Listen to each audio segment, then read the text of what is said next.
Okay, by the time you get to this video, you'll have gone through a little bit of American units and we'll get to the word problem. But what you will have noticed is American units are not a factor of 10. You don't jump from one unit to the next by either multiplying or dividing by 10. In fact, they're a bit of a mess, right? They're all over the map. So if I just look at a couple, like 1 foot is 12 inches. How does 1 to 12 connect? You know, one yard is 3 feet, but 1 mile is 5,280 feet. Like, the numbers just don't really connect. They don't have a uniform moving to the next measurement, right? So, you know, if you go from 1 inch to 1 foot to 1 yard to 1 mile, it's times 12 times 3, you know, times, you have 5,280. You got a lot of numbers in there. So what we do when we use American units, and some of you would still refer to them as imperial units. That's great. I do that too often.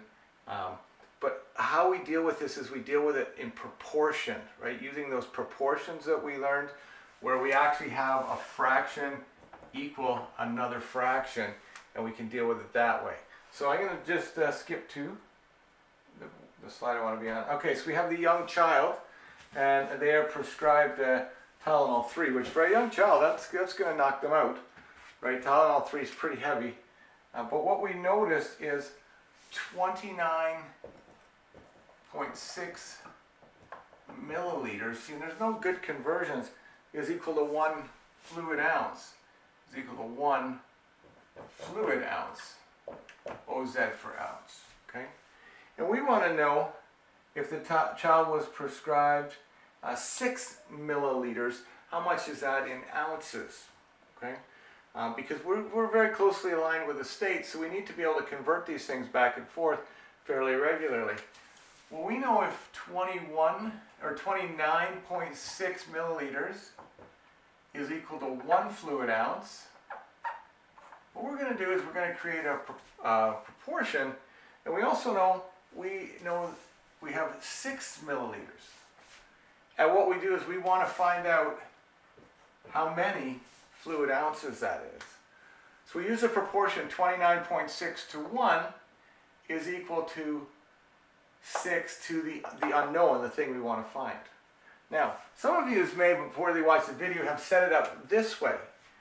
You may say 29.6 to 1 is going to be 6 to x. We'll draw a little kind of thing there.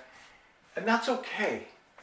Because what I have done is I've put the milliliters on this side, on the left side, milliliters over milliliters, and I've put the fluid ounces right there. Fluid ounces over fluid ounces. If you've already did it and you did it this way, right, what you ended up doing is you ended up putting the milliliters on the numerator and the fluid ounces in the denominator. And that's okay. It's going to work out the same, because what we're going to do is we're going to cross multiply. We always cross multiply for proportion. What you'll notice is with my strategy, it's 6 times 1. And with your strategy, it's 1 times 6, which is the same. With mine, these are still 29.6 times x and 29.6 times x. So you can set it up with either milliliters all on the left side and fluid ounces all on the right, or with milliliters all on the top and fluid ounces all in the denominator, and it's going to be right either way. Okay? So let's look at the way I've set it up. So I have 29x,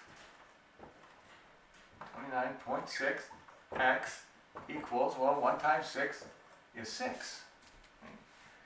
And we want to get x by itself, so we have to divide by 29.6 on both sides. And why we did that is because if we divide by 29.6 on this side, we just have 1x. Because we know 29.6 divided by 29.6 is 1, so we have 1x, what we want. Now we go to that side, and we say, I don't know what that is. So give me a second to pull up my calculator here.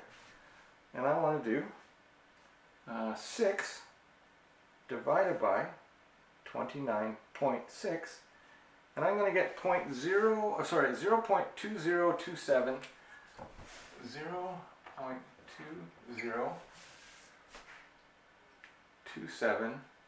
Oh wow. And it's going to repeat, right? It's going to keep going. Then it's going to have 0.27, 0.27. So this part here is going to keep repeating, right? And we really need to round that off to something that is useful, right? Now we say, how many digits do we want to round off to, right? The question might ask you to round off to significant digits, or it might ask you to round off to 2 digits or 1 digit, okay? In this case, I'm going to round off to 1 decimal place because we had 1 decimal place here, right? Look for what the question specifically asks, okay? This one here asks to the hundredths. So would I be wrong doing it to 1 decimal place? The answer to that is yes, right? So always read the question. I need to round off to the hundredths, which is 2 decimal places. Okay?